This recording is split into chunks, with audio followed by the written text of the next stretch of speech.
Signore e signori, buonasera. Benvenuti alla Casa Italiana Zerilli-Marimò della New York University, also on behalf of the Bogliasco Foundation that has organized this evening. As you know, we partner with the Bogliasco Foundation several times a year to present to you talks and presentations by their former fellows at the Bogliasco Foundation in Italy. And this just gives you an idea of the very, very important work that the Bogliasco Foundation does, allowing these scholars and these artists to work and complete the research work, and then we enjoy the results of this beautiful research that they carry out in the beautiful frame of Bogliasco, where they can study and create for a month in full freedom without caring about anything else that is not their work. I'm particularly grateful that they have chosen this lecture by Kay Bea Jones tonight to be on Olivetti. And today, as you know, is the 25th of April, and in Italy it's Liberation Day. It's a day in which Italy remembers the liberation from fascism and Nazism. And I couldn't have thought of a better figure to talk about this. Adriano Olivetti, that was the son of Camilo Olivetti, and we have here Philip Olivetti, who is the grandson of Camilo, and we are very grateful to him for being here with us tonight. Adriano was one of the protagonists of the anti-fascist movement, and he was one of the protagonists of the reconstruction, industrial reconstruction of Italy in a very innovative, in a very prophetic way, I would say. But I don't want to steal the stage to Kay Bea because I'm here to learn from her, and I'm delighted to have a chance to sit among you and to listen to her research and the results of her research. But before, I would like to ask the chairman of the Bogliasco Foundation to give you her welcome and to introduce formally the speaker of tonight. Please welcome Laura Harrison. Thank you.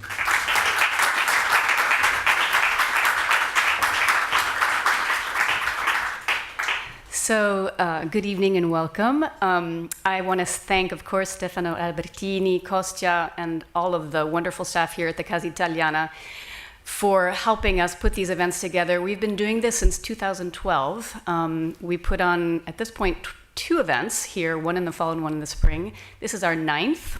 In partnership with the Casa Italiana, an organization with whom we share many of the same values. It's always a pleasure to be here, so thank you so much for that opportunity. I just wanted to say a couple words about the Bogliasco Foundation before I introduce Kay Bea. For those who are not familiar with what we do, we're an American nonprofit with an operation in Italy. Our mission is to support the arts and humanities and cultural exchange by providing residential fellowships for international artists and scholars at our program in Bogliasco, which is a small coastal town near Genoa. We basically facilitate meaningful conversation in a context in which diversity is crucial and conversation can be transformative. In 22 years of operation, we have hosted about 950 fellows from 58 countries, and each year we add an additional 55 to that number. One of the hallmarks of our program is facilitating meaningful conversation, both in our community in Bogliasco and here in our outreach program, which allows us to share work that has been developed in Bogliasco with the New York public, such as tonight's program. We're thrilled to have with us Kay Bea Jones. Kay Bea is, as we see, professor at the Knowlton School of Architecture at Ohio State University. She is a specialist on the mid-century modern in her research. Her 2014 book, Suspending Modernity, focused on the Italian architect Franco Albini. Her own design work has aimed to develop community-based projects that impact social change. For example, her AIA award-winning design for the Buckeye Village Community Center enhances family well-being, supports low-income single-parent women, and cares for their children while they complete university degrees. The work Professor Jones will be sharing with us tonight was developed in part during her 2015 residency. It's also the basis, I understand, for her recent Fulbright Award, which will send her back to Italy in the spring of 2019 to continue working on this subject. We're absolutely thrilled to have her here with us tonight. There will be a Q&A following her presentation, as well as a small reception upstairs. We hope you'll stick around for both. Now join me in welcoming Kay Bea Jones.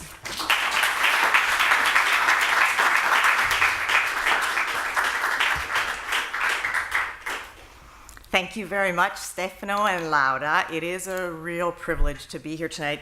One brief correction, instead of showing you all the conclusions and findings of my research, this is really the beginning of a research project for me. And for that reason, I appreciate all the more the questions and feedback that I get from you.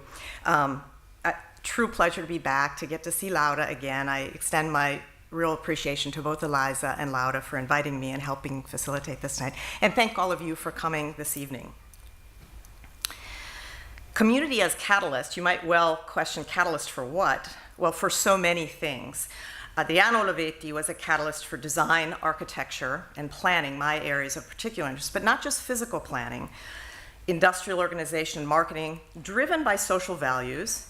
And at Olivetti, community was the catalyst for a publishing empire, even globalization of an industry in the 1930s, which may seem contradictory. But above all, community was the catalyst for a short-lived but very important political movement of Adriano Olivetti, to the point made earlier by Stefano, called the Movimento di Comunità. Adriano Olivetti turned socialist leanings from Protestant teachings into a progressive future political alternative during polarized times. Olivetti was the visionary who joined formal and aesthetic values of technology and global industry with humanist idealism. And his story offers insights into why a design-centered business and planning model ultimately had to choose the vehicle of politics. Adriano Olivetti's visionary leadership led to many well-designed buildings across a range of functions. And in fact, his work impacted not only great works of modern architecture, but an entire region, because ultimately he got involved in planning in the Canavese and Val d'Aosta region, the area just north of Turin at the base of the Alps, at a time when much agriculture was being infiltrated by industry and the region's resources and networks needed great revision. Masterworks of design resulted when balance was achieved between aesthetic, financial, and functional attributes. All of Olivetti's machines and buildings were intended for the use of individuals. Individual freedom was key to the community ethos. Olivetti grew a family-owned business both during fascism and the post-war political climate in Europe, the latter framed by the duel between communism and Catholicism. He grew to learn that politics in Italy required an alternative, and he sought to provide it in the form of a community movement. Now, there are many stories to tell about Adriano Olivetti. I suspect the name Olivetti is familiar to everyone here this evening. How many of you had one of these? Okay, not surprised. And you know, when you get Italians together, it's always a good time. So we know that very famous authors preferred this typewriter, John Updike and others. This one in particular, La Lettera 22, is featured in the Museum of Modern Art, just one of many of the award-winning design products from the Ivrea-based company. I'm going to begin and end with the story of the man who was Adriano Olivetti and the importance of his legacy to architecture and design. But it's not a simple story. Never is, right? In the two branches of my story, there are contradictions and polemics, and both currently contain more questions than answers. I will consider both the notable mid-century physical change from the abstract rationalist architecture that began as a symbol of the factory town in Ivrea to something that evolved into what we now call organic architecture in mid-century. And in addition to this, I'll look at Olivetti's political activities, his ambitions in a really remarkable yet very short career of this engineer, industrialist, come Italian senator. The story of the Olivetti company covers nearly a century of global market dominance for a very small product originating in this very small town. The company, originally called ICO, was begun by Adriano's father, as was mentioned, Camilo, in 1908. ICO was Ingegnere Camilo Olivetti. And they produced industrial measuring devices. Camilo's company presented its first typewriter, the M1, in Turin in 1911. Ivrea was the hometown of both father and son. And we see in this image the modern industrial town that they built. We see factories on the south side of the Via Gervais, and the north side had housing, social centers, child care centers, many other parts of the social part of the community. Now, Le Corbusier, almost a client of Olivetti and whom he admired greatly, called the Via Gervais the most beautiful street in the world. And I've taken a terrible image of it, but to make a point, Le Corbusier was trying to say something very particular by making this an issue. To tell this story about award-winning product design, informative graphic design, and great marketing and showrooms, we have to recognize that before Apple, there was Olivetti, and the corporate logo that stood for great design for everyone.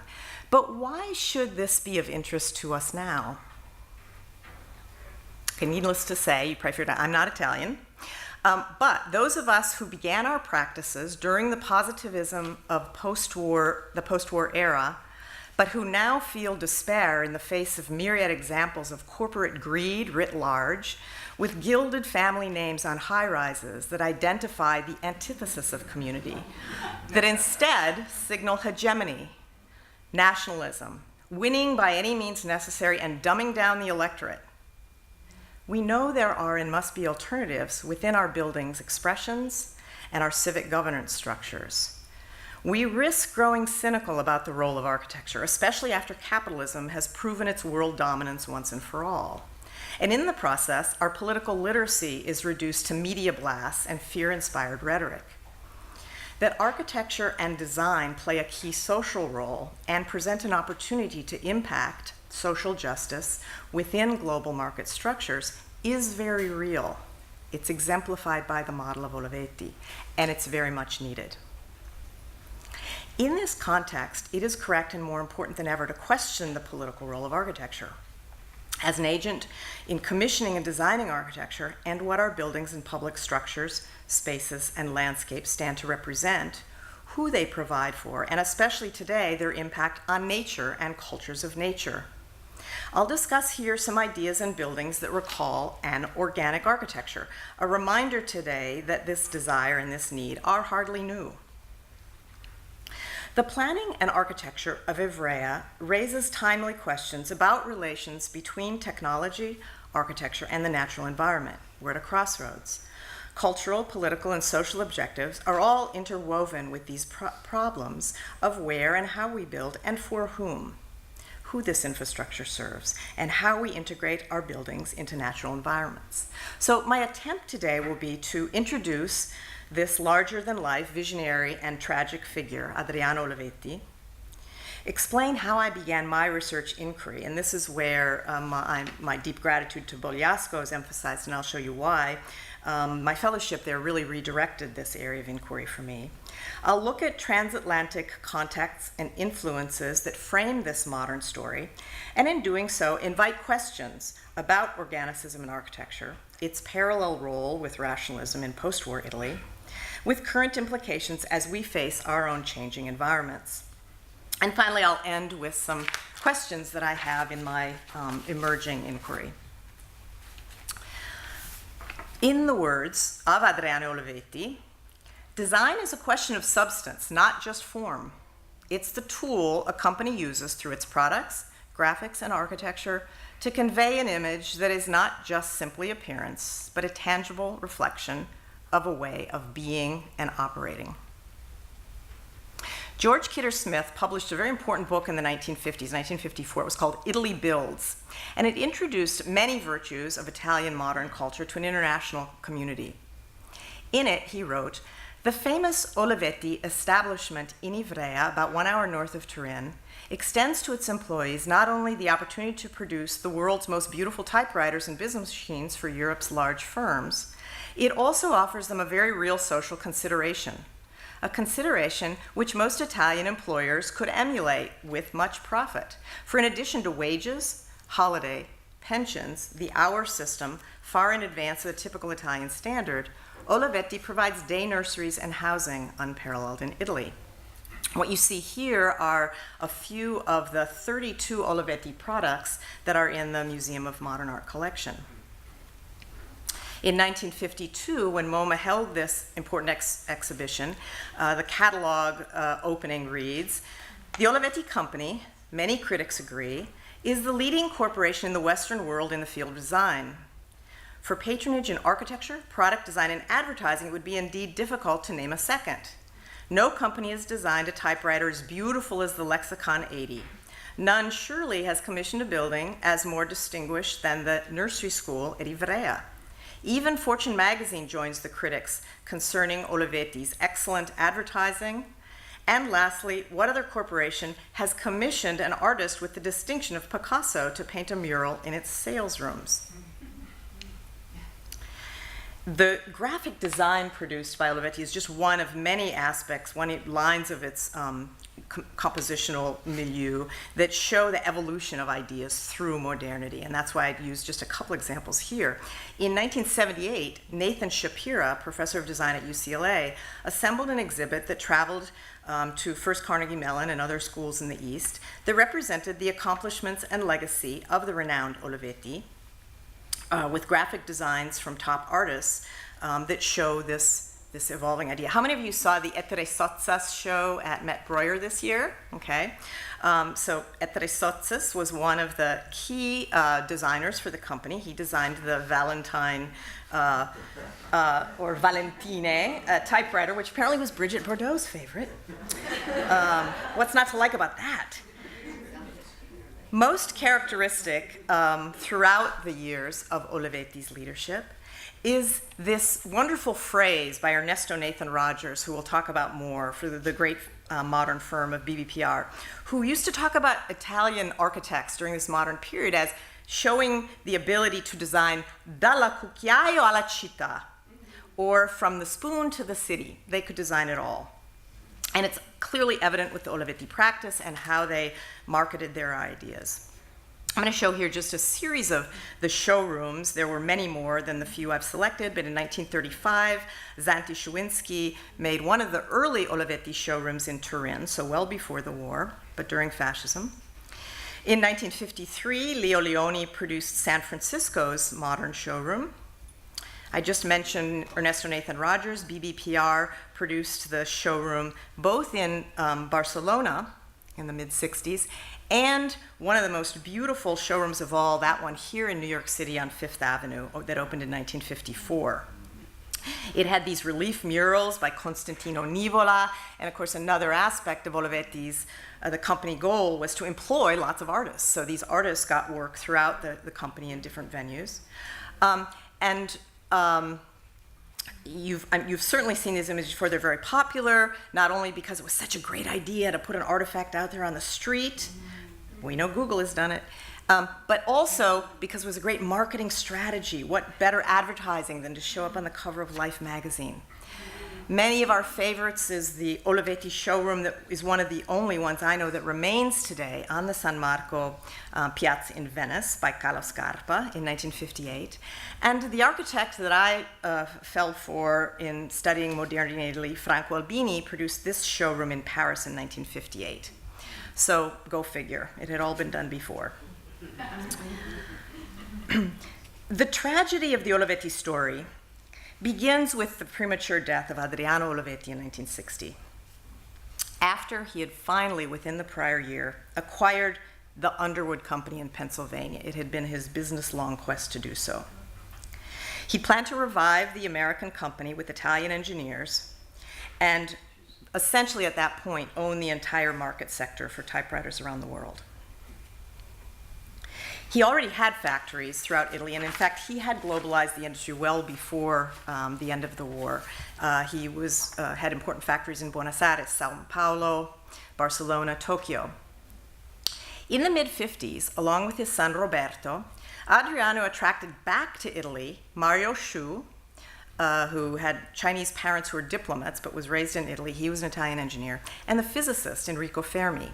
They worked with Roberto in Pisa on a project to develop an electronics division. They first created a room-sized computer called the ENIA 9003, and later this team, Pier Giorgio Perotti, Giovanni Di Sandre, Gastione Gazziera, and Giancarlo Toppi, produced the first personal computer. It was called Programma 101, and it was exhibited at the New York World's Fair in 1964. So, why are we not using beautiful Olivetti computers today? After the early death of Adriano, who died of a heart attack on a train in Switzerland at the age of 58, the purchasing of Underwood had left the company with financial exposure, and the decision was made to sell the electronics division to GE.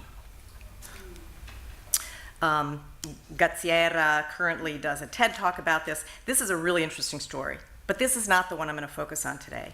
Instead, I'm going to look more deeply into the history of the vision of Adriano, especially as he has shaped the environments and the quality of life of his workers, guided with his own definition of a community-based movement. And so I'm starting here in Frank Lloyd Wright's Larkin Building. The Larkin Building is now gone. We hope that does not become the outcome of the beautiful modern patrimony at Ivrea. But what this image and this particular time period reminds us is the protagonist of the typewriter was female. Not only did the Olivetti industry provide childcare so that women could work, it took into consideration opportunities for women, and that women were the primary users of these really beautiful artifacts. You may be familiar with Rudyard Kipling's reference in American Notes Chapter 2.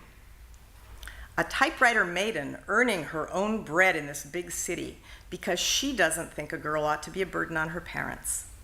She quotes Théophile Gautier and moves through the world manfully, much respected by all her 20 inexperienced summers. Over a career running his family's company, there is evidence that Olivetti did everything right. The company was a huge success. It went global under his lead. They had at one point up to 24,000 employees worldwide, 14,000 of them in Italy. He accommodated his workers and their families, built infrastructure for the region, produced world-renowned factories, social centers, schools, holiday retreats, and childcare facilities. Tragedy struck while the region and the company were thriving. So today, this patrimony is indeed at risk. And it's why Laura Olivetti, before she died in 2015, managed to submit a proposal to UNESCO to become a Patrimony World Heritage Site. So there is some degree of hope that that will be announced later this year. Just one more observation about this fabulous typewriter, red, Valentine, which comes out in 1969. It has a female name, right?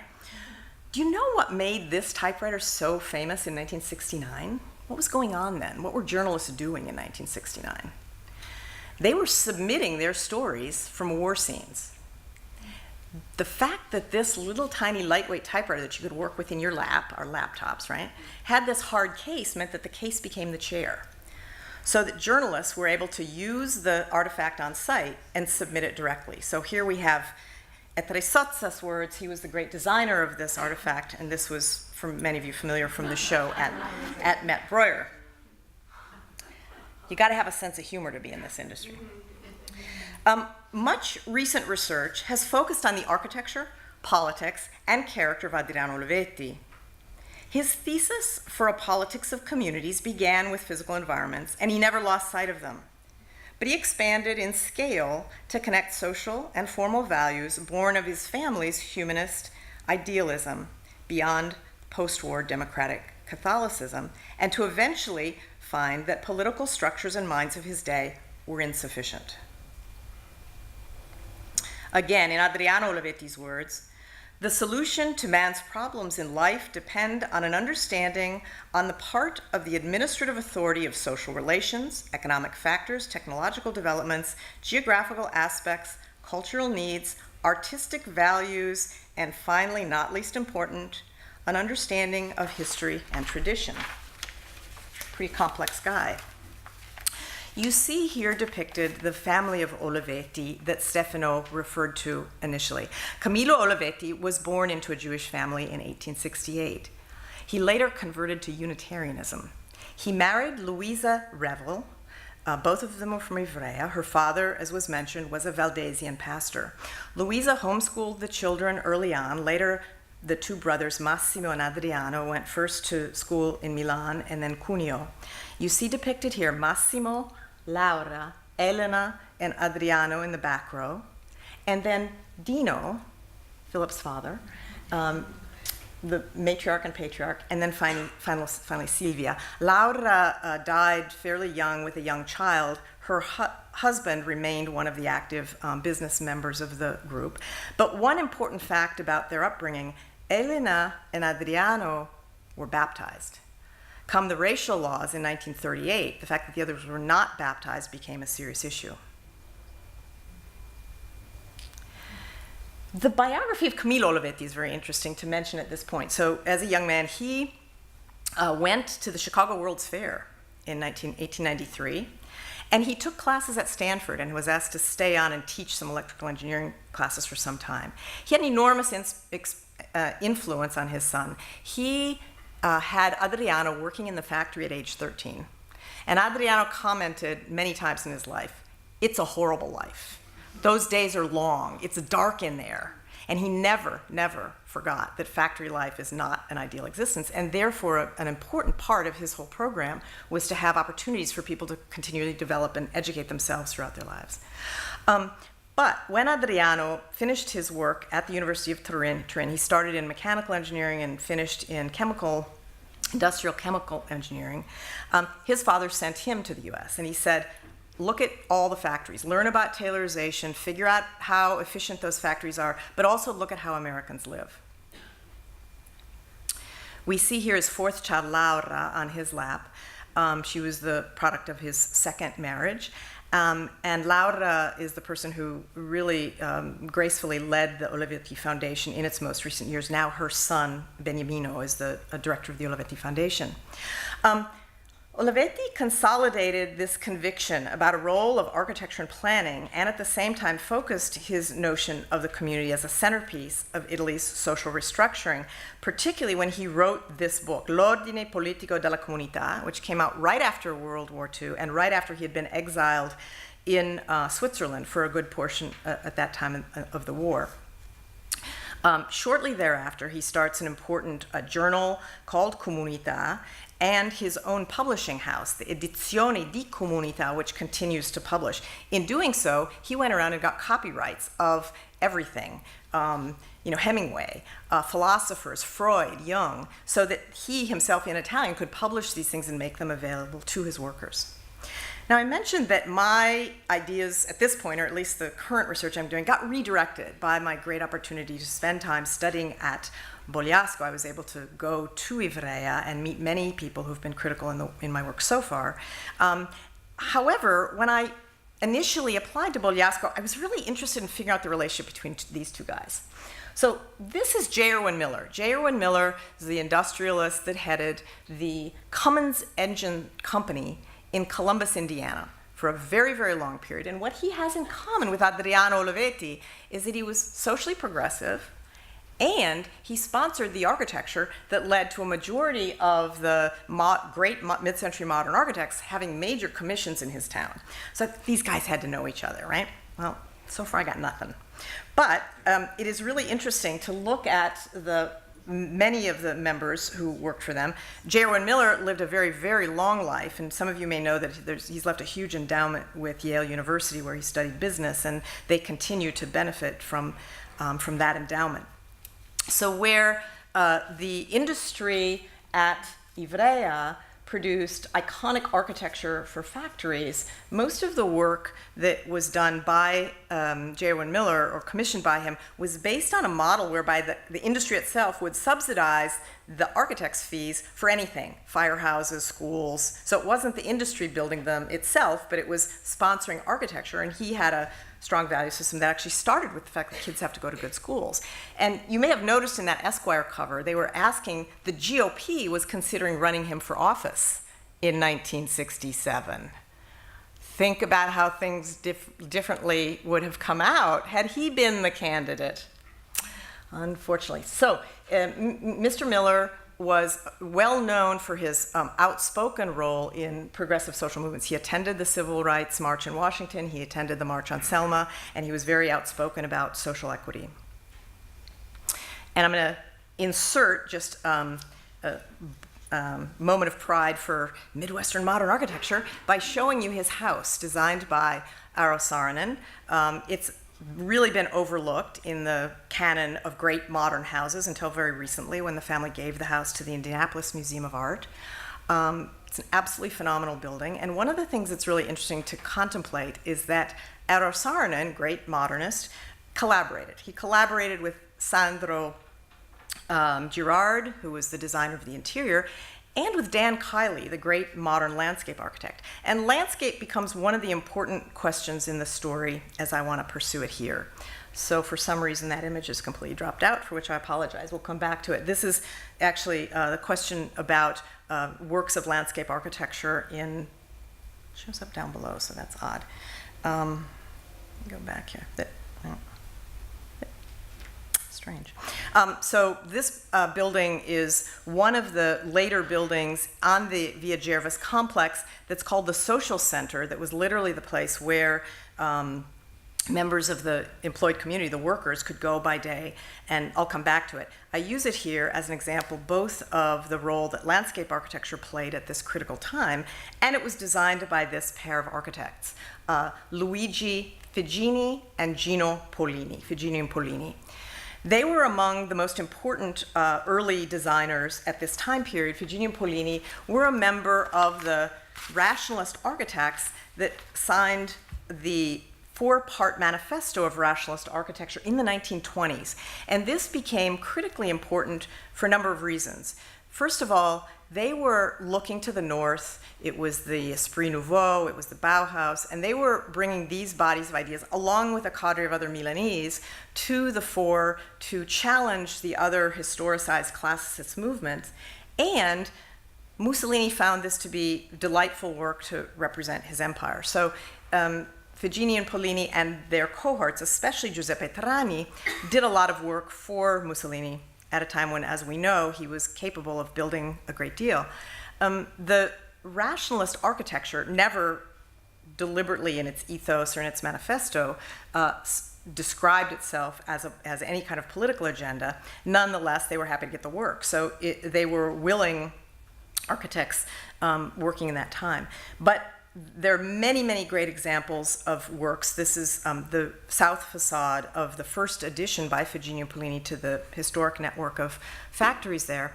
And it is a good example for our purposes to look at what rationalist architecture looks like, and recognizing how dissimilar it was, how different it looked from everything people would have been familiar with before. So to try to imagine the kind of grinta that Olivetti had to have to put this forward as a model for the work. And we'll think a little bit and take a look at perhaps where some of that inspiration came from. But it's useful to understand these things to just get a sense of a couple of the ideas that are floating around that are creating a cohesion between thinkers and designers at the same time.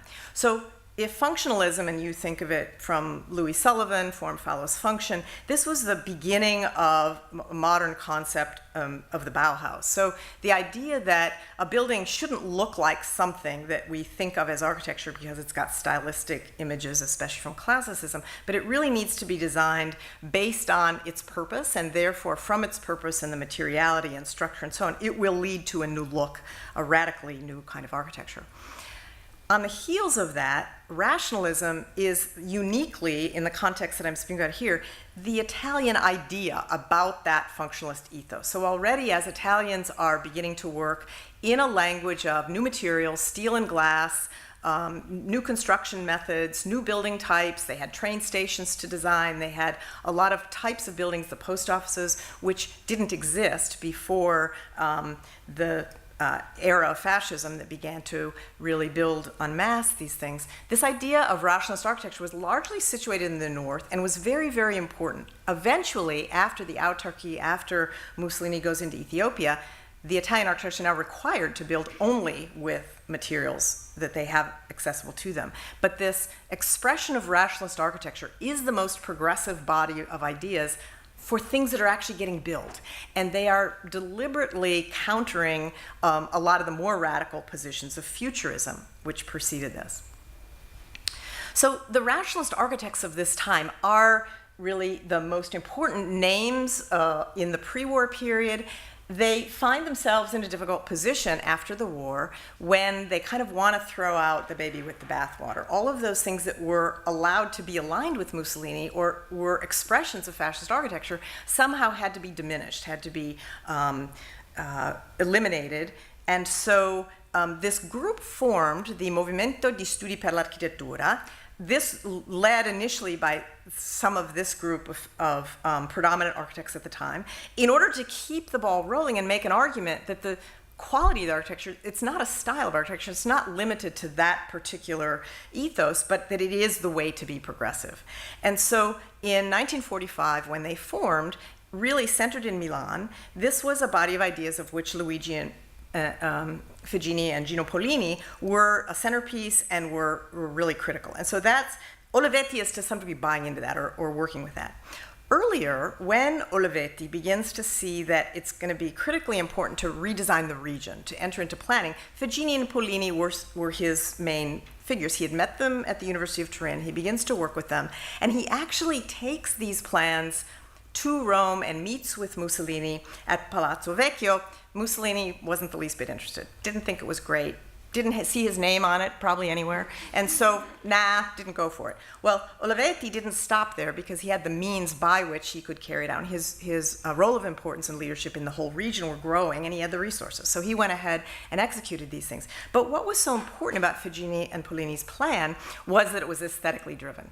So planning, as you know, has many aspects: economics, logistics, anticipation of growth, statistics, and so on. But they were adamant that this region is so beautiful that this work had to be beautiful. So it doesn't matter what scale you're building at, an aesthetic agenda, an aesthetic language would be important.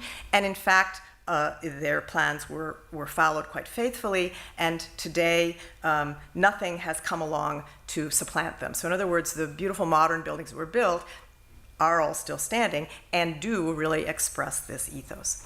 So I talked about Ivrea, the modern industrial city, and I think you can see here the buildings where you can read the plans in this otherwise figure ground drawing. These are some of the buildings that we've been studying. The town of Ivrea is actually an ancient Roman town, so you can see the more concentrated town north of the Dora River. And specifically, I'm going to be showing just a couple of buildings with a little more depth and with a set of questions that I'm asking myself as I go forward with this research. But first of all, that beautiful nursery school that was mentioned in the MoMA catalog, I'm going to begin showing you that one because that was one of Figini and Pollini's earliest buildings. It was very important in the history of Ivrea. So it's the uppermost one. It's a nursery school. I found magnificent photographs of it in the Figini and Pollini archive, and it is still very active today. You know, change the outfits, but you still have lots of kids enjoying their time there, and I don't know what happened. I'm not going to send that.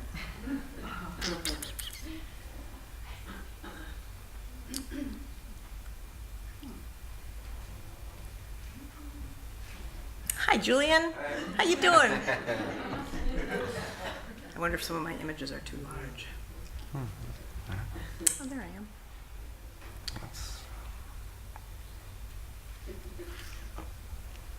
Where would life be without Julian? Do you remember around here, right? One more.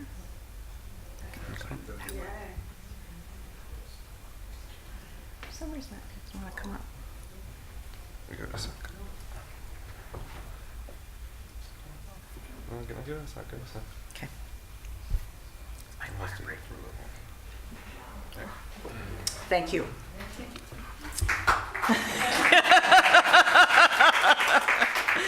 Bravissimo.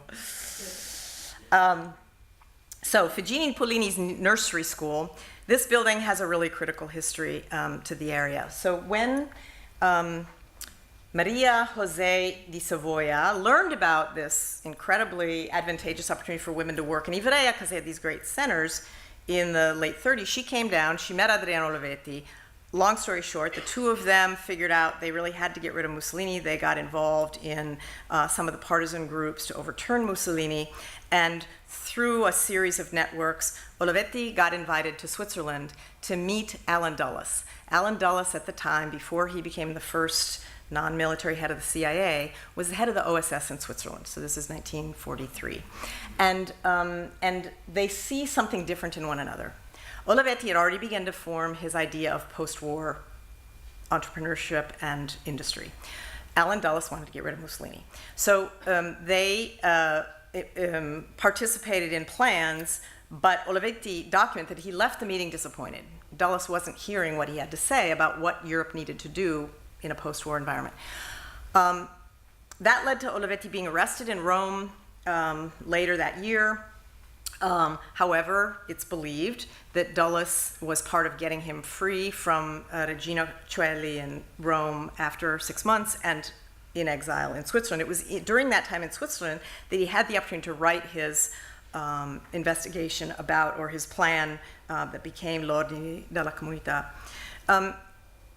So we'll come back to that. At this point, the beautiful childcare center that remains today is indeed one of the most beautiful buildings that we were able to visit. Something quite phenomenal about it that we found, it has a little bit of a fortress quality. It looks very protective and safe. It's this local stone. It's got this very rationalist language of concrete pillars and so on.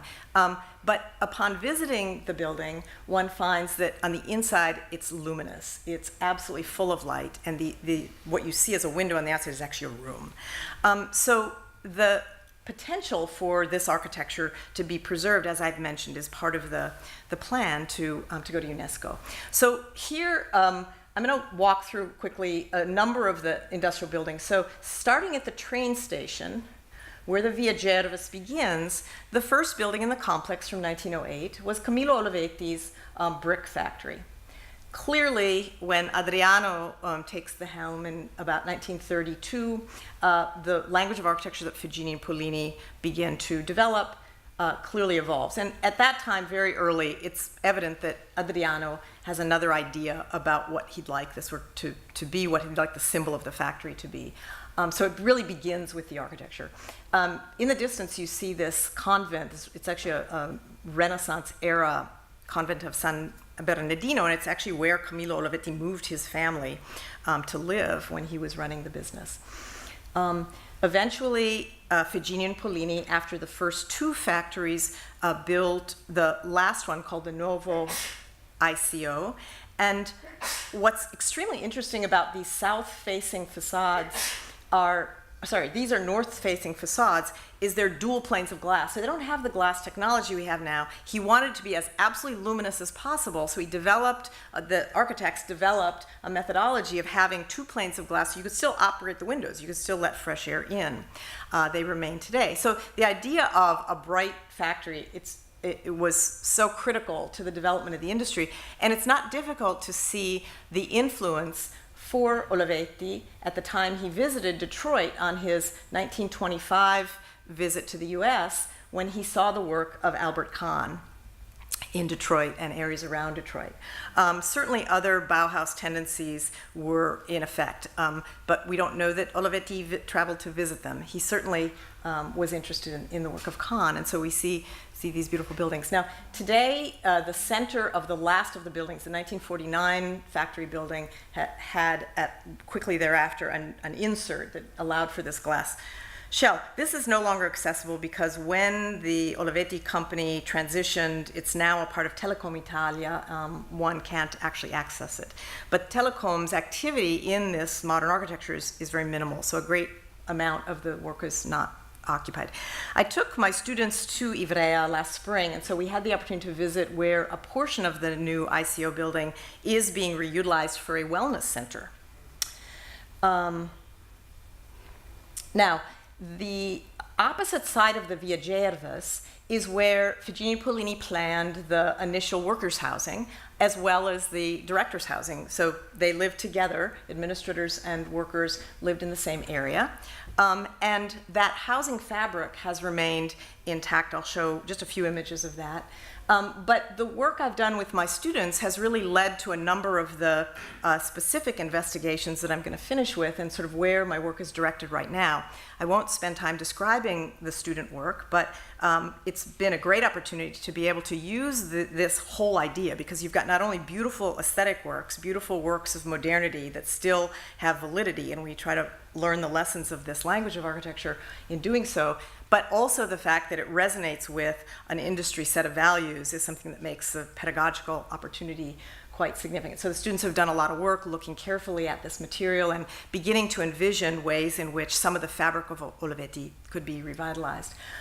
So I mentioned that Fujian Pellini's later building from 1958 is one of the elements that has intrigued me the most, in part because when I first visited and saw that it sits directly in front of the Rationalist Glass Factory building, which was Olivetti's intention, that factory workers could leave at any time of day and go to the social center. It provided many things for them, but its library was one of the key elements.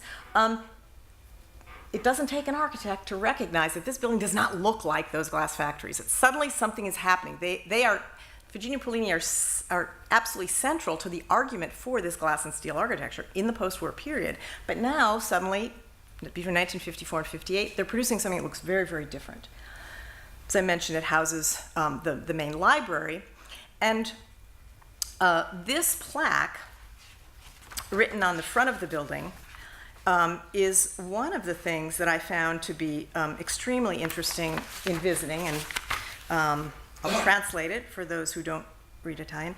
This new series of buildings, located directly in front of the factory, reminds us by offering many means of cultural and social engagement that he who lives long days in the workshop does not seal his humanity in his overalls.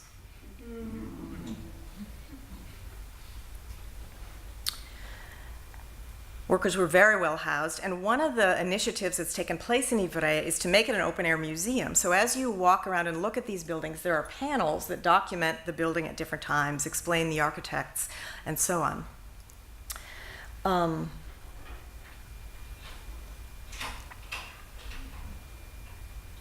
This building is by Marcello Nizzoli. Marcello Nizzoli was the same architect who designed the Lettera 22. Dalla cucchiaio alla città. And I think you notice the low density of this work and that these modern buildings are surrounded by green spaces. This is a weird one, okay? 1971, Gabetti and Isola designed this building that's affectionately known as Talponia, or the mole's house, because it's in the ground. And the buildings are these kind of two-story units with glazing that sit all around this public green space. But the public green space is communal. It's public. You can't hang your laundry out there. You can't have your individual chair. It's remained a communal space. And having heard this was designed well after Olivetti had passed, but hearing the architect Gabetti describe the intention of this, you hear the intentionality of a collective space in the argument. Now, one of the buildings, so essentially there are three works of architecture around which I'm centering my investigation now, and I've been able to get to the archives to see one, the others I'm still working on, but these are these are the artifacts that I've had students spend time looking at in particular, and this investigation has led to some interesting, I believe, interesting findings. One of the buildings is by Ignazio Gardella. Gardella was another one of the Milanese northern rationalists, and this building is unique relative to the rest of the fabric in the area and the rest of the buildings, and it's also unique within Gardella's own body of work. It sits up against the side of the hill. It has magnificent views of mountain landscapes. There are landscapes designed to work with it. And the other building here is Fujian Pellini's Social Center, as I mentioned earlier, 54 to 58. So this is the building with an image from early on, when it was first built in black and white, to a more recent image. that literally sits in front looking at the factory. So you have this dialogue across the street between workers looking back at the place where they can go to the library and get help with their housing and visit a medical doctor. And something becomes apparent in the plans of these two buildings that reads as something similar. There's a structural diagram that's not a square grid. What's the structural diagram? Well, now we see we've got a hexagon. We've got a triangle and hexagon patterns that make up these buildings. I know some of you are getting ahead of me. So this begins to be part of the language which gets known as organic architecture. It's really fun to see the building in its first built state, probably around 1960, to compare it to today. These outdoor terraces were habitable. And this building housed doctors, psychologists, sociologists, a number of things that were seen as, from an industrial standpoint, absolutely innovative at the time. Another view of the library.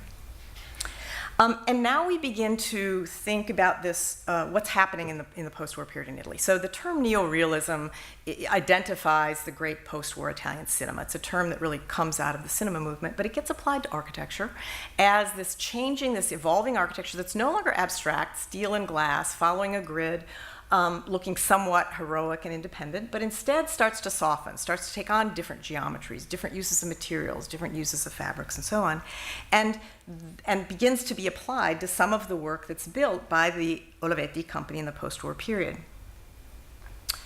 This comes from the archives, so this is the original drawing of Fujian and Pellini's work. And we can see the building located here in front of the glass buildings. The break in the building, its diagonality or its shift there reflects the shift in the axis of the Via Gervais. Back again to Gardella's Mensa building. So that octagonal building was actually came along shortly after the social center to become a movie house, a dining hall, a place where people could leave the factory again and meet with one another in a social way. And see how interesting its location is relative to the hillside and the kind of spaces that were designed within this architecture. Such a fascinating departure. What can explain this? What were these architects thinking? What potentially were they looking at this time? Olivetti's ethos was certainly a part of the driving force at this time. But it was one of my students that brought this to my attention, that the plan of Gardella's Mensa building is almost identical to Frank Lloyd Wright's Hannah House from 1938, okay, Palo Alto, California. I don't think Gardella was in Palo Alto that I know of. I'll try to find that out. But what we have here are some very interesting similarities and some very interesting, almost quotations. Here is an image of the Hannah House. Doesn't particularly look like the Gardella building, but I think here is really the clue. In 1951, in Florence, the Palazzo Strozzi hosted the second major involvement of Frank Lloyd Wright in Italy. The first one was in 1910 when he came to Fiesole after the Wamsmuth portfolio was published in Berlin, and people had known much about Frank Lloyd Wright's work throughout Europe ever since that portfolio. So he was a revered figure.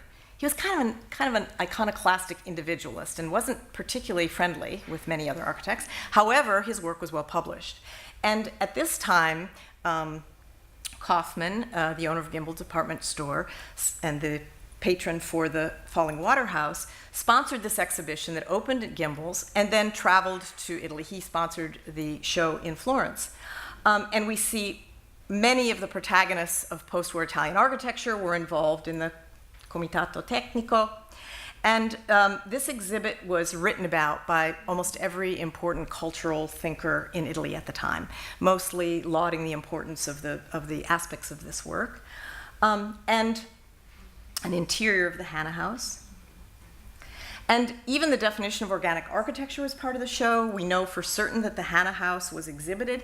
There was no catalog for this exhibition. Instead, the American magazines published a few images, but there is a 16-page list of everything that was in the show. 1,000 drawings of Frank Lloyd Wright's work were in the show. We also have Adriano Olivetti's library. So we know that these 3 books were a part of Adriano Olivetti's library. Now, I've run into another snag, which is that a really important modern architecture historian in Italy, Fulvio Erace, swears that Adriano Olivetti did not like Frank Lloyd Wright. In the exhibition were 15 photographs by the great photographer Ezra Stoller. These are just a few of them. And the Broadacre City model was there. This is Frank Lloyd Wright's Wayfarers Chapel on the California coast that many of you are familiar with. And so when we begin to see what has now shown up in Ivrea, we have to believe that there's been some influence by Frank Lloyd Wright. But it's not only the exhibition in Florence, it's also the fact that organic architecture had begun to be conceptualized and theorized by one Bruno Zevi. Bruno Zevi, as a Jew, left Italy, he was from Rome, left Italy during the war, and got his degree in architecture at Harvard, where he had the opportunity to be much more directly exposed to the work of Frank Lloyd Wright. How many of you saw the show this year at MoMA? Okay, so Frank Lloyd Wright is back on the scene now, especially because these archives from Taliesin have come to New York. So we can be certain that there's going to be a lot more work that we're going to be investigating and thinking about coming out of the Wright portfolio. But it was Bruno Zevi who made Wright an important figure, not only for the buildings themselves, and which most Italians would be aware of through publications in journals and photographs, but also through the theory, this theory of organicism, which Bruno Zevi wrote for an Italian intellectual audience. It was published in 1950 as Towards an Organic Architecture, and it was certainly very well read throughout the country. Coincidentally, yesterday, Maxi opened in Rome, opened an exhibition of the work of Bruno Zevi. So if anybody's off to Rome this summer, you might want to see this. And these are all aspects of Zevi's importance on the cultural scene as an important intellectual and as a very important somebody who published extensively about this body of ideas. Now, we have one other kind of interesting problem, which is that Zevi's description of organicism starts to shift a little bit toward a political description, because what else is going on in Italy at this time? We have the Marshall Plan, and we have a lot of ambition on the part of Americans to make sure that communism doesn't become more important than the Christian Democratic Party, right? So Zevi never signs on with that participation, but his description of organicism starts to take on a slightly different disposition, starts to be slightly more political in its description. And he forms this APAO, the Association for Organic Architecture, and it is positioned in contrast to the MSA in the North. So now we've got the APAO in the South with a series of important modernists, kind of in opposition with those more radical abstract architects in the North. And in the Fujian and Pellini archives, they have a plethora of publications about Frank Lloyd Wright. So they'd saved all of it, some are underlined and so on. So they were very clearly looking very directly at this work. The social center building is also well documented, and what one finds in the material is the specific design of the landscape that went with the social services building. This is unique. Italians don't have a profession of landscape architecture at this time. So where I said Dan Kiley in the 50s is producing modern landscapes along with Eero Saarinen, in Italy, the architects themselves are figuring out the species. They're figuring out, they're deliberate in their design of the spatiality, what dimension you want, what season you want these things. So this is from the Fujian and Pellini archive, where they're talking about evergreens and deciduous trees that have green leaves or red leaves or silver leaves and so on. And they're literally designing all the plant materials.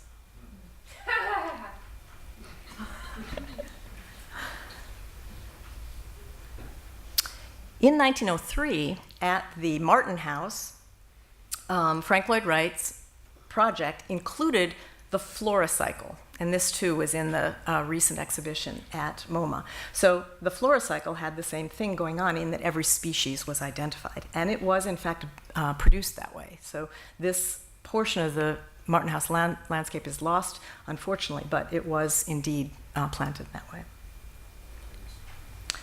So we have today this magnificent landscape with this truly magnificent building that is hardly active at all. My students looking at the exhibition, the one thing this portico is used for is an opportunity to have part of that exterior, that outdoor architecture museum, superb details, just an extremely beautiful building, and it's for sale.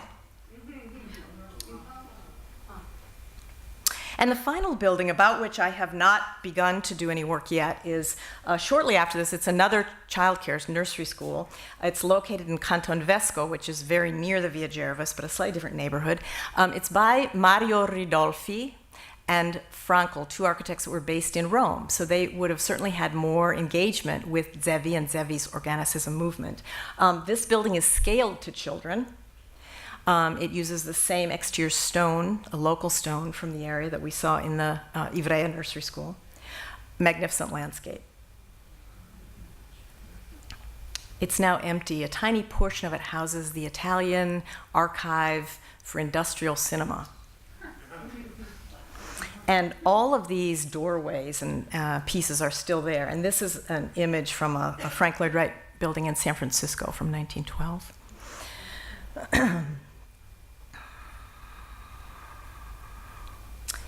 Even Carlo Scarpa had a particular respect and admiration for Frank Lloyd Wright. So he says here, I slept in Wright's bed, but really I thought, and I didn't sleep all night. And in the Olivetti store, we see that screen that looks very familiar. So at this point, I'm looking for other people's interests in the work of Wright in particular, and what's, again, removes us from what is most often depicted as an oppositional relationship between the MSA and the APO. Ernesto Nathan Rogers is one of the key figures in the MSA, the Italian Rationalists of the North, and he is invited to Frank Lloyd Wright's at Taliesin West for Easter. And shortly after Wright's death, he writes about the importance of Wright's work and what he sees to be important in his thinking.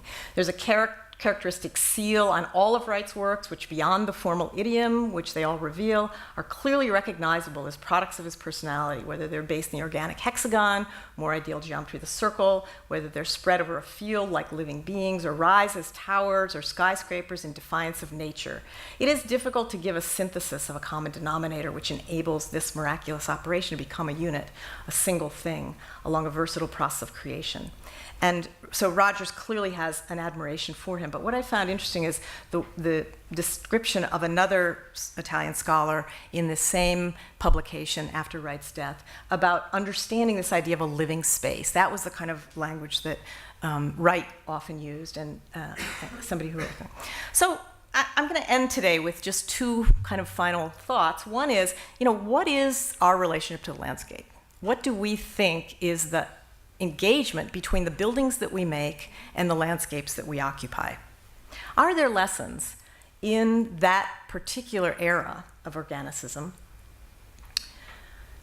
And then finally, the most significant conundrum that I'm facing. And I'm going to read one other passage because some other Olivetti scholars have followed a number of his engagements after the war. So we know that Alan Dulles continued to pursue Olivetti because and by the way, why was the Olivetti factory never bombed by the Allies during the war? Probably Alan Dulles gave them an indication that Olivetti could potentially be one of the good guys. So after the war, there are a number of interactions between Olivetti and other Americans. One scholar, Paolo Scrivano, tells us that Olivetti made frequent trips to the US as he eventually brought the struggling Underwood typewriter manufacturer bought them out in 1959. And to his methods, however, he employed, key to his methods was his employ of sociologists and anthropologists when addressing these issues especially of poverty in the southern part of Italy. In 1954, a New York Times article featured Olivetti's, quote, experiment in labor management relations, unquote, in which he was likened to Robert Owen and 5 other Italians that opposed communism. He told the New York Times, reporter, however, the Italian worker is primarily a socialist. The problem is to make him a democratic socialist and not a communist. So this was an important dialogue. We know a great deal about what was going on. In 1956, Olivetti is elected to be mayor of Ivrea, and by then he's begun his community movement. He has a belief that his calling really is to take a higher level of leadership in the country. And so he develops, he begins to build from that base to a larger national political movement, and he gets elected to the Italian Senate as the only member of the community movement. However, we find in 1957, Olivetti himself asked to meet with the CIA. And there's a 6-page document, you can find it easily online, and it's the record of the CIA's meeting with Olivetti and about what he was interested in. What he shared were his view of the current Italian political scene, again, October of 1957, his view on the international situation, especially developing in the satellite areas, and a discrete and very indirect indication of hope that his community movement might receive some form of moral and perhaps other support from US sources. And there's one additional paragraph that deserves consideration because it's redacted who the author of this document was, but he adds, "I must make it clear that this latter was in no way explicitly indicated. As in my conversation last year, I was struck by Mr. Olivetti's combination, unique among Italian businessmen, of hard-headed practicality and intense idealism." So this is a part of the Olivetti story which has not really been fleshed out. And so I'm looking to try to understand more about it at this point. I will finish with just some words of Frank Lloyd Wright. Now, I've never been a big Frank Lloyd Wright fan, but as I've been looking at some of these interactions, I think that what Wright himself says in that 1951 publication that was for his exhibition in Florence, he says, it is no exaggeration to say that we have had little or no organic character in our democracy. We architects know that there is nothing so timid as $1 million, unless it's more millions. There will not be many such voluntary contributions to our national culture for some time. Our big industrial boys come and they go. Our big industrial boys come and they go out, and a lack of culture seems to go on forever. Nevertheless, in spite of such waste, there remains the inner glimmer of light that will thrust by the way of the individual true to himself and his light upon the daily life of frightened, war-threatened human beings. There's something deeper than we know in this dangerous, beautiful thing we so carelessly call democracy. Thank you.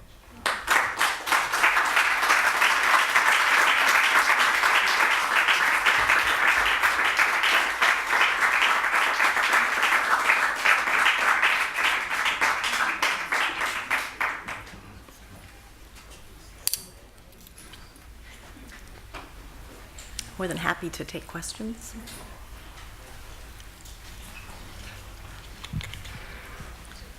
Yes. Hi, thank you so much.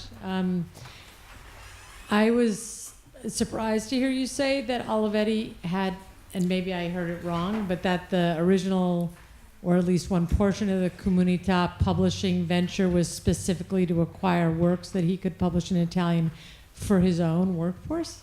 Is that what you said, for the laborers, for the... That's correct. When he started the Edizioni di Comunità publishing house, which continues to publish, they're now republishing all of his works along with others, he bought copyrights from authors all over the world. But was the publishing, the entire venture was for was it all local, or was it meant for a larger? Because it became a bigger venture. Oh, I'm didn't it? sure it was meant for larger population. Was he- What he spoke about and what he wrote about was his intention to make sure that his workers got access to this great knowledge from around the world. But by no means, I mean, he was a businessman, so he would probably want to sell that material to a larger community, certainly. Yeah. I'm sorry if I misled you to a misunderstanding. I apologize. I Yeah. thought that was fascinating, and you actually didn't talk that much about his own, like if he formalized his own rules for what he was going to do for the factory workers. Like you were very clear about his own personal experience that would have led into that. But I was just curious if that was the... And I didn't spend enough time on that, but there are many scholars who have written about that and shown that. There's a beautiful video that's available online now that's called Lettera 22 by an Italian scholar named Emanuele Picardo, and he's put together a 45-minute video that has interviews with many of the people that are still around that talk much more deeply about Olivetti's own relationship with people. One of the things that Olivetti did was formed a union within. In other words, when Fiat workers were striking and Olivetti workers were not, it was because he held organizational meetings that put the employees in charge. He cut the numbers of work hours. He eventually had people no longer work on Saturdays. He provided pension programs before anyone else. He had all of these activities going on that made the workers' life much better. And you know, the testimony is evident in the words of those who worked at that time. Mm-hmm. Yes? Does Olivetti still exist? Yes. Yes. So I don't know, Philip may be able to tell more about that, but at one point, the Telecom Italia absorbed Olivetti. There are still, other way around, Olivetti absorbed Telecom Italia. Because of financial things, but that's, Okay.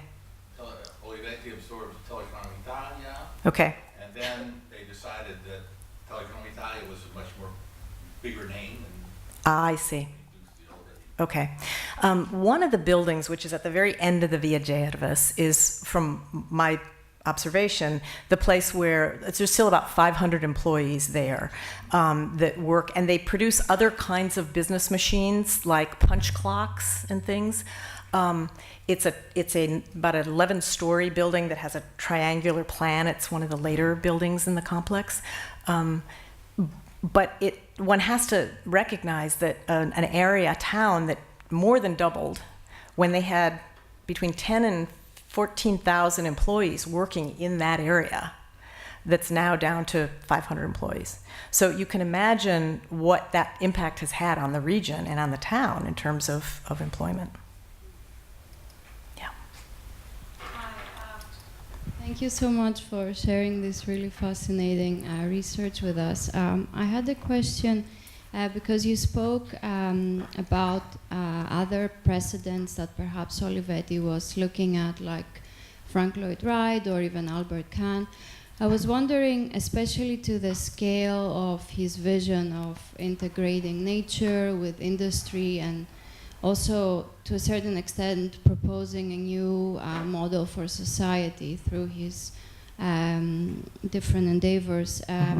Some other perhaps more local precedents that come to mind, and I was wondering if you came across in any of your research, such as Altos, Sunila, and Topila projects, or even different but still having kind of similar visions like Magnitogorsk and all the constructivist ideals that perhaps had failures, but sort of how some of the successes and failures of these projects may have been into his radar at all. No, those are all really interesting potential examples, because there are many examples of company towns also in the US, you know, Kohler Industries and so on. I think what distinguishes Olivetti, and I began with my comparison to Cummins engines, both because of timing and because of the intentionality on the leaders of both of those industries to modernize and perhaps symbolically choose the most progressive architecture of its era to be its symbol.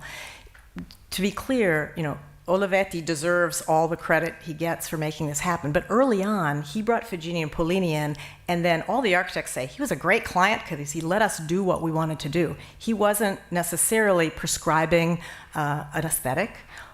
After the initial work with Fujian and Pellini, a man in the company named Zorzi, Renato Zorzi, was the person who became the overseer of the hiring of architects as Olivetti became a politician and so on. I think that there are, as the research deepens, it's going to be interesting to parse out how much of what happens is really very Italian. In other words, somehow rooted in Italian culture and history and tradition, which are things that Olivetti talked about a great deal, and aspects of the development of the work are part of this transatlantic influence. Because I think, I would not argue from the amount I've studied it so far, that there's a lot of Frank Lloyd Wright in the work. What's happening is specifically they're seeing ideas about integrating plant materials, which comes out of Olivetti's own more general description about the fact that the worker needs to be near nature. And a lot of these things are happening at the will of, and I think the intentionality of, the architects themselves. So it's the architects that are finding this opportunity. So the fact that perhaps Fulvio Arace is right, that based on the kind of iconoclasm that Frank Lloyd Wright exhibited, probably wouldn't have been a personality type that Olivetti would have embraced. But that doesn't necessarily mean that ideas from that culture didn't seep in through these other places of cultural overlap. So I haven't found any other examples that are as rich yet as the ones that I've looked at so far, but I'll be looking. Thank you for those suggestions. Philip. Have you done any work on Pozzuoli? I haven't done any work on Pozzuoli. Luigi Cosenza is the architect for that great complex. I haven't been there. Have you been there? Yeah, I think you, Mm-hmm. just making it that encompasses a lot of these ideas in one place. Right. From the beginning. Right, true. From a nutshell. Correct. From a nutshell, if you would like. So it would be an interesting place to see, and it encompasses most of the social ideas, a lot of the social ideas, and too long to explain now. Yeah. As well as this organic form of True. architecture. And and it comes along a little bit later, but all in one, as you say. I think, I just haven't gotten there yet, but I think that's good. It's also something that we know that Olivetti did have a stronger hand in selecting the architect. He was among the organicists, Cosenza, and it also was something that was done all at once instead of piecemeal. I think also it's a little bit after Matera, or pretty close to Matera, but what's important about those examples, Olivetti at that time says, okay, I've got this going in the north, this industrial work is working, employees are happy, their families are thriving, but it was really the south of Italy at that point that was struggling in terms of lack of employment, and he very deliberately said, I can take this idea to Pozzuoli and let me, work with that people. Well, it was very much of an experiment, or to prove that whether you were from north or the south or didn't make any difference. Right. And as a matter of fact, after a few years, Pozzuoli's produced at a higher rate and in better quality than any of the factories of the company. Fascinating. Which was a proof that he was trying to point out that, of course, Italy, as many of you know, was much divided between the south and the north, and still is in many ways. And this was a proof positive that any so-called disabilities that there may be in the southern part of Italy could be overcome. That's very interesting. Very interesting. Do you know if there was ever an intention to produce any production facilities at Matera? No, I don't actually. Because Matera seems to have been a failed experiment, but one of the things was so important. Specifically, what didn't work at Matera, so Matera will be this year's European Capital of Culture. Sorry, 2019, it will be the European Capital of Culture. It's the famous valley where people lived in caves until the post-war period, and always inhabited, but very, very poor area of Italy.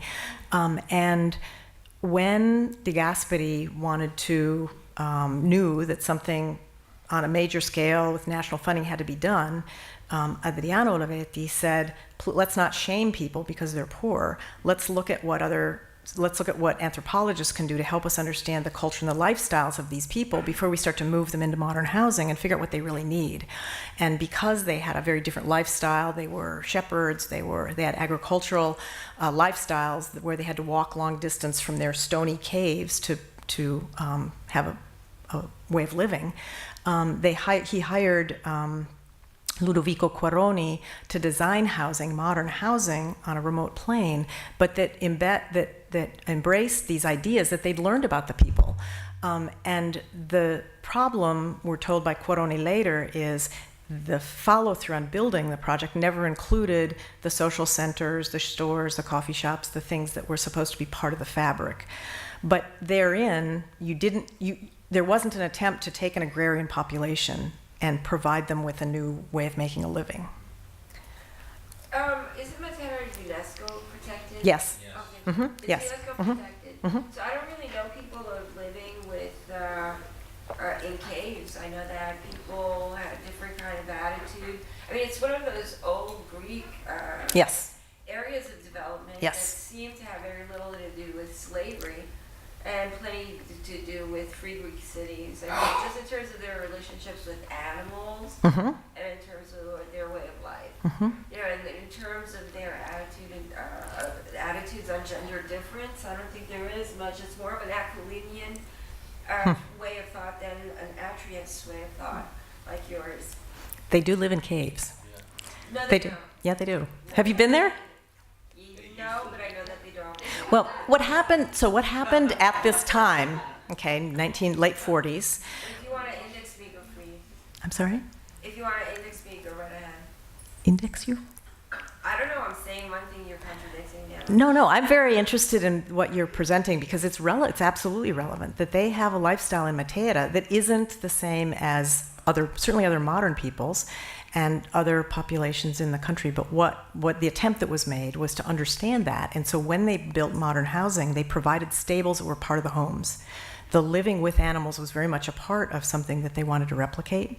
And after it became a UNESCO World Heritage Site, people moved back into the same environments. They live in very beautiful spaces that are carved out of the hillside. One of the challenges has been when they built modern buildings up above, it changed the ecosystem of the water. So where water used to run into these limestone spaces, and every family had its own cistern in the house, but you didn't have problems of mold because you had ventilation that worked with the natural landscape as it had been for thousands of years. Once modern construction altered that ecosystem, you started to get different conditions of molds growing inside. But people have gone back, and they went back in droves because they preferred that physical environment. But I think what you're presenting about the fact that they're significantly different socio-cultural from the standpoint of value system within is highly relevant, and it's probably one of the reasons that these modern architects didn't get it right.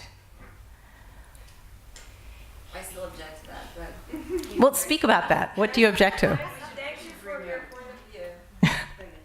Thank you very much for your question. Appreciate it.